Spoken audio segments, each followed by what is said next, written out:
Господине Павле Богоевски, ова е класична ситуација, толку пати видена во историјата, во која што оној кој што до вчера себе си се представувал како жртва, станува насилник, екзекутор и джелат.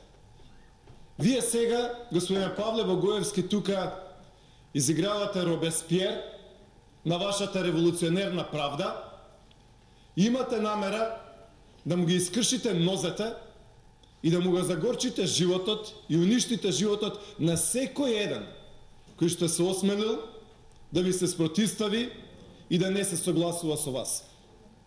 Господине Павле Богоевски, шарени револуционери, менувачи на уставот.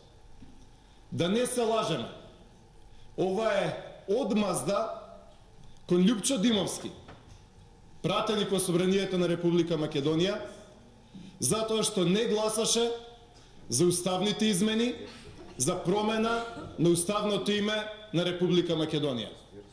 И вие и јас, Павле Богоевски, и колеги од СДСМ, знаеме дека понудата до Љупчо Димовски беше да гласа за уставните измени и за промена на уставот и дека ќе куртули од политички прогон. Уцената беше неколку пати кажана до него. И сите го знаеме тоа. Затоа што и тука има пратеници, да не се лажеме, на кои што им се нудени дилови, на кои што им се нудени цифри и уцени и закани. Не се смеете, колеги од СДСМ, затоа што знаете дека ова е вистина.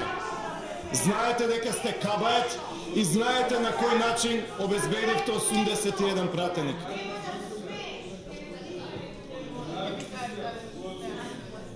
Ако може, ве молам, замолете ако може за мир во салата. Ако може малку потетко ги молам колегите од сите пратенички групи. Ама повторно, дека ако колегата што говори, замолите да го потетко.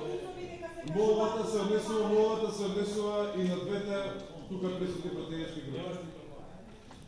Ве молам сите присутни да бидеме потевки да обезбедиме конструктивна атмосфера на водење на седницата. Тоа го повара самиот говорник. Ве молам за внимание, ако може. Значи, господине Павле Богоевски, целата македонска јавност знае, ние тука во овој парламент, во овој законодавен дом, знаеме кој беа уцените за да се гласа за промена на уставното име Република Македонија. Знаеме како се обезбедија 81 пратеник. Уште еднаш, за да остане запишано. Уцената кон Љупчо Димовски беше дека нема да има кривична пријава за него и дека нема да оди во затвор ако гласа за промена на уставното име. Љупчо Димовски реши да не гласа за промена на уставното име. Реши да ги почитува одлуките на граѓаните. Од 30 септември, кога граѓаните и народот рекоа не сакаме да ни се менува името. Љупчо Димовски рече да, ќе ги сноси последиците на својата одлука. И затоа вчера му искршија вратата во куќата. Да не се лажеме, дами и господа, што вашата револуционерна правда денес спроведува. Класична одмазда. И можам да ви кажам дека со секој измина ден забегувате. Со секој измина ден се повеќе и повеќе забегувате. Ако Љупчо Димовски нешто сгрешил, нека го докажува тоа на судот. Судот нека цени. Но оваа ваша желба, овој ваш мотив, зашто побрзо да го ставите човекот во притвор и да зажали затоа што ви се спротивставил, а решил да го почитува она што се нарекува народна волја и не гласање на народот на референдум, да зажали заради тоа. И да не се лажеме. Тоа е вистината. Како што е вистина дека нудевте на пратеници милион, 2 милиони, 3 милиони евра. Така го обезбедувавте мнозинството. И слобода. Тргувавте со судбини на семејства. За да ги вадите таблите кај што пишува Република Македонија. И затоа сега молчите. Затоа што знаете дека е тоа вистината. Ајде кажете ми, колеги пратеници од СДСМ, што бараше вицето по домовите на пратениците? Ќе ве замолам да се држите до точката на дневниот ред, колега. А за тоа да се држиме, Павле, така? Па ќе се држиме, Павле, затоа што целата оваа лакрдија која што ја правите е врв на уцените кои што ги правите. Затоа што на пратеничка и кажавте гласај за да не оди син ти во затвор. Затоа што на друг пратеник му рековте гласај за да твојот син, поранешен градоначалник, не оди во затвор, да му ги држите кривичните пријави во фиока. Па човеков час да спие, час да ви гласа за уставни измени. На негов син на кој што му ја скршивте главата и скршивте черепот, а тоа завршува со прекршочна пријава. Затоа што имаме садизам и политички прогон како никогаш изминативе 70 години, затоа што нема елементарни услови за политичко дејствување во оваа Македонија. Затоа што за мене е пораз како човек што верува во демократија, да не може во Струмичко да се најде, или да е тешко во Струмичко да се најде млад човек од 20 години што ќе одржи пресконференција против началникот на полиција коде 1950 година. Што активисти што имаат 20 години треба маски да ставаат или не сакаат да кажат збор против началникот на полиција затоа што е прв другар со Боро Малборо. Повторно, колега, не е тема на дневниот ред другарските врски на било кој началник на полиција. Благодарам. Затоа што е тема дека не гласаа за уставните измени пратеници како Михаил Цветков на 19 октомври и недела дена после тоа го поднесовте кривична пријава. А што му рековте на Михаил Цветков? Гласај за уставните измени. Стојан Миланов, се извинувам, моја грешка. Мој лапсус, ве молам, моја грешка. На колегата Стојан Миланов на 70 години му рековте гласај за уставните измени или нема да добиеш кривична пријава. Ако не гласаш за уставните измени, ќе одиш во затвор. И затоа, почитувани присутни, имаме ситуација во која што ваквите шарени револуционери, кои што немаат ни буква веќе задржана од идеалите за кои што дошле, сега се однесуваат во овој парламент вака како што се однесуваат.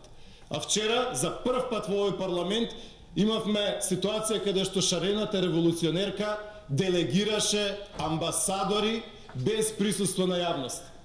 Е тоа ви е таа шарена манипулација, колеги пратеници и македонска јавност. Пење им фати устата од зборење за транспарентност, а сега, кога тоа треба да го практицираат, ништо од тоа. Затворени седници, затворени врати, класифицирани информации, за одземање на имунитети и така натаму и така натаму. Како никогаш до сега. Ова во 1950 година го немало. Уште еднаш, ако Љупчо Димовски нешто сгрешил, нека оди на суд, ќе има суд, ќе одговара, ќе се збори, ќе има расправи, ќе има рочишта. Но размислете, колеги од СДСМ, што верифицирате тука? Што верифицирате тука? Вие одите директно како одмазда за тоа што Љупчо Димовски не гласал за уставните измени, да го ставите човек во затвор. Да не се лажеме. Немојте да одиме со потрошени фрази. Имавме ситуација, колеги пратеници, каде што во овој мандат се влагаше со автомати, со 20 специјалци во домови на пратеници без цимнат имунитет. Па тоа никаде го нема. со 20 специјалци. Еве има и тука пратеничка. 20 специјалци во Газибава со автомати пред незините 3 деца. Со скршени врати во 5 сабајли. Значи, почитувани присутни, ви препорачувам и апелирам до вас да размислите за својата одлука. Затоа што ова не е патот на помирување, симнување на тензиите и оправање на состојбите во Македонија. Во Македонија нема елементарни услови за политичко дејствување. Почнете од своите. Имате на ниво на Македонија 5000 функционери. Подрачни началници, градоначалници, нивна администрација, директори, јавни предпријатија, целата власт имате во Македонија. Сакате да ми кажете дека изминативе 2 години од тие 5000 ваши функционери ниеден не бил во офсайд?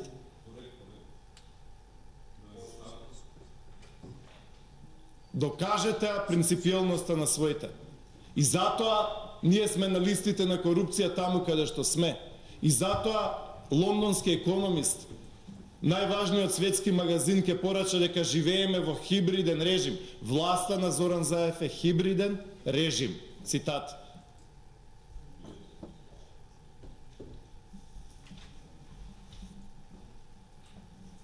Има уште многу работи кои што може да се кажат, но сите знаеме дека ова ви вистината. Не ги малтретирајте луѓето затоа што не се согласуваат со вас. Не ги малтретирајте луѓето.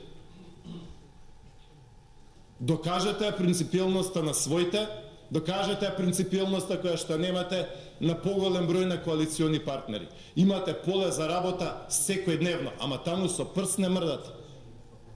Значи, вашите потрошени фрази, нема правда, нема мир, веќе кажувајте ги на друго место.